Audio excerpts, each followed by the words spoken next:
আসসালামু আলাইকুম। আজকে আমাদের নওগাঁ জেলাত পুষ্টের মেলা হচ্ছে। আর পুষ্টের মেলার জন্য আমি আজকে আলছি রানীনগর উপজেলার গুনা ইউনিয়নের। আর এটি আমি এসে দেখি সে বড় বড় নাগরদোলা এসে মেলাতে আলছি, মানে নাগরদোলা না দেখলে হয়। আর পুষ্টের মেলা মানে তো এখন খালি যেটি মেলা লাগিতে খালি নাগরদোলা নৌকা যায় যায় মানুষগুলো ভয় দেখাতে, বা আমরা এমন ভয় পেতি যা লাউ চড়ার যাবে না মনে হচ্ছে ভয় দেখে। আর পুষ্টের মেলা মানে তো লাঠি খেলা। লাঠি খেলা মানে সবাই বুঝেন, লাঠি খেলা মানে এরকমই দুইজন মানুষ খালি লাঠি দিয়ে বেড়াবেড়ি করবে, ইয়ক মারবে ছানবে, ওক বাড়ি মারবে, ওক ছানবে, একই কয় লাঠি খেলা। আর পুষ্টের মেলা মানে গাঁও অঞ্চলে লাঠি খেলা হবেই। এত বড় মাছ দেখিতেন না, এত বড় মাছ দেখে লাভ নেই। এদিক যারা বিয়ে করবে তারা মরিছে, এবার বিয়ে করবে চাষ না, এদিক আর বিয়ে করা হবে না। প্যাঁচ পেঁচালে তোমরা আর কেউ করো না। বিয়ে করলে বলে এদিকে নিয়ম মেলা দিলে জামুরে একটা করে বড় বড় মাছ নিয়ে যাওয়া লাগবে। একটা মাছ ওজন 7 দিয়ে 8-10 কেজি ওজন, একটা করে মাছের দাম 4,000-5,000 টাকা। ব্যাস পেছালে আর বিয়ে করবো না এলাকার, বাবা তোমরা কেউ করো না। মেলাত গেলে আমি প্রথমে দেখি কসমেটিকের দোকান, কারণ আমার একটা দোকান আছে তো কসমেটিকের। দেখি নতুন নতুন কি এলো, এমা দেখতে দেখতে তাকাই স্যান্ডেলের দোকান, জুতার দোকান। তাই তো বলি জুতা স্যান্ডেল কম বিক্রি হচ্ছে কয়েকদিন থেকে।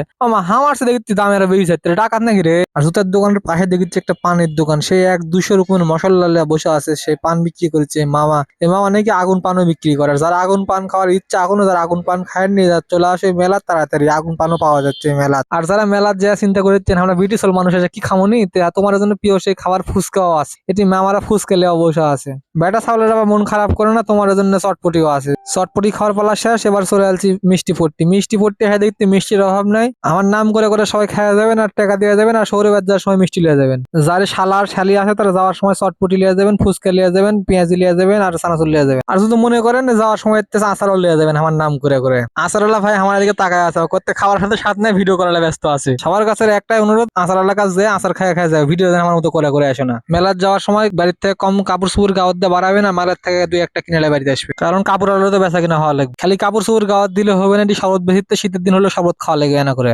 শরবত খেয়ে বাড়িতে গেলে হবে না, যাওয়ার সময় সালপালের নামে কিছু কেনাকাটাও করে লিয়ে যাওয়া লাগবে। যার বাড়িতে বেটা সালপাল আছে তারা লিবেন গাড়ি ঘোড়া, আর যার বাড়িতে আছে মেয়ে সালপা তারা লিবেন হাড়ি পাতিল, শিল পাটা, থাল বাসন ইত্যাদি। মেলার তো মেলায় খাওয়া দাওয়া করছি, এবার ওজন মোবাইল বাড়িতে চলে যাবো। সবাই ভালো থাকেন, সুখে থাকেন, সাথে থাকেন। খুদা হাফিজ, আসসালামু আলাইকুম।